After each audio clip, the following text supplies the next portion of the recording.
The Preston and Steve Show on 93.3 WMMR. Yeah, please welcome to our studios Sean Patrick Flanery, Norman Reedus, and Troy Duffy, Boondock Saints. Yeah. Gentlemen, good morning. Good morning. Good morning. Welcome to our studios. Thanks for having us. No problem. Our pleasure, actually. And like we said, just inundated with people who want fanatics who have been dying for a chance to get in to see this special screening tonight. Troy, when did you decide you want to do a second movie? Did that idea come right after you made the first one, and you've been sitting on it for a while, or? Pretty much, Creatively, it happened right after I wrote the first script. I just knew we would probably do something if it got that far. It's right. Just, Boondock 1 had like a weird release because of Columbine. We were blacklisted from U.S. screens for violence and stuff. Really? It timed right out at that. Yeah, that's right. Perfect timing. Yeah. It's like with the Manchurian Candidate, when the original was released right at the Kennedy assassination, they had to do the same thing, pull it back. Yeah, it was like, it was a real depressing state of affairs, but what happened was, as soon as it touched the public, the kids found it and spread the word on their own. And actually, so in a way, it became a cult thing. Yeah, and it's that cult status that just people are just fanatical for it. And originally, it was in 5 cities, I think, when the original release? I put it out in 5 theaters myself. So you paid for the release? Yeah. Whoa. Which that's kind of like relying on people to walk by the actual theater. Right, and enticed enough by the poster to go buy it. Sure, yeah. For real. Yeah. Yeah, I mean, because without promotion, how's anybody going to find out about it? Yeah, well, that's just, I found that out the hard way.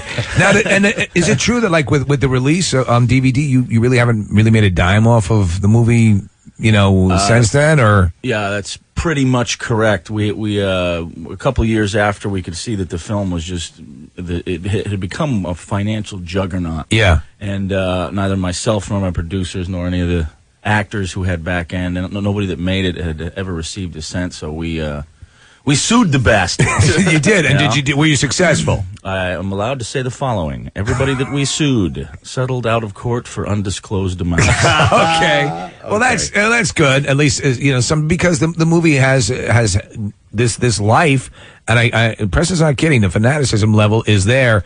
So it's many years after the fact. And, Sean, do you get a call, late at night when we're doing a sequel, or how? Was it something you were actively campaigning for, or did you just say one and done? It's never going to happen. It's not unheard of for Troy to call me late at night. But, so that what are you doing? Oh, God. Is that kind of call that Troy gives that? Hey, Sean, is you wearing panties? How's that sweet hairless ass? By the way, we have a picture of his sweet hairless ass up in our. They went into our photo booth and did some pictures. We'll put that up on the website soon of Sean's hairless ass. No, but did you any second thought at all? You're just like, yes, let's do it. Immediate. This truly was a group of buddies that went out and made a film. So we all stayed in touch with each other, during the 10 years. So.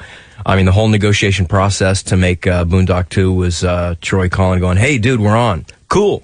Yeah, that's it. Where's my plane ticket? When do we get on the plane? Let's go." Same thing with Norm. Same thing with everybody. And the thing is that when it came out, it's either people got it or they didn't get it. Critically, it like split, right? And the people that get it, and it certainly has its level of excess, and it has its level of cool. Yeah, and I think you have Peter Fonda in the new one. Let me just say though that anybody that doesn't like Boondock Saints is a total douchebag. Everybody knows this. Oh, you know what? Speaking of douchebag, I have to ask you this because we hit this list last week. They were the top 10 movies that are loved by douchebags. It's not to say anything bad about the movie. It's just that douchebags who love the movies for the wrong reason. Yeah, like Scarface was the #1 movie, and then there was even like Old School. And Fight Club was on there. Yeah, but, right. So great movies, but douchebags picked the wrong reason to like it. But Boondock Saints was on the list. I take back what I said about douchebags earlier. All douchebags unite. And let's go watch the sequel to Boondock Boogie. Yeah, but no, Troy, I want to say that I've been getting a lot of requests via email to go to this movie. People that can't get through on the phone lines, and half of them are from girls or from women who dig the film. Mm-hmm. All right, they're coming tonight? Yeah. Our fan base splits right down the middle, 50-50 male, female, and I never understood it. You know what? Troy said something interesting when you guys came walking in. He was asking who all has seen the movie, and I've never seen it. However, Steve here has, and immediately Troy goes, "Yeah, I knew you did." Just by looking at him. Do you guys know that too? I mean, like you can tell who's a Boondock Saints fan who's seen it just without hearing a word from them or talking to them. No, it helps was more if they're like wearing a when I t-shirt. walked in, I realized he was a man and you were a total queer. Nice. You're right. Hey, for the I don't know. I just I look like a serial killer. Yeah. He's got the camouflage. It was on. either that or a I Gosford clocked him Park right away. fan. Yeah. The idea for the movie came, and this has become, I guess, legend or law, is that you were working as a bartender. You saw a guy rob a corpse, take some money off a dead junkie. And that sort of inspired you to write the original Boondock. Is that how it progressed? Yeah, that was like the More or straw less? that broke the camel's back. But yeah, we were my brother and I were living in a virtual crack house in Hollywood, and Right. crime was just all around us. It was just like a fantasy of what we really wish we could do, because you want to just knock on these guys' doors. That's your first instinct, Yeah.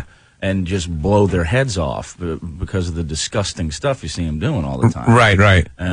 But obviously you can't do that, so I pulled out a pen. The next best thing. Next best thing. Sure. Yeah, I did what a real man does. I started, and he's over pulled there out a throwing pen, around the started queer word. scrawling my thoughts down. Troy and all his machismo pulled out an ink pen. I have a friend who's trying to be a screenwriter, and he's a good writer. I've read some of his stuff, but it's just got to be next to impossible. And I imagine when you move out to Los Angeles and you're in Hollywood, you think when you get there maybe you have a shot at it.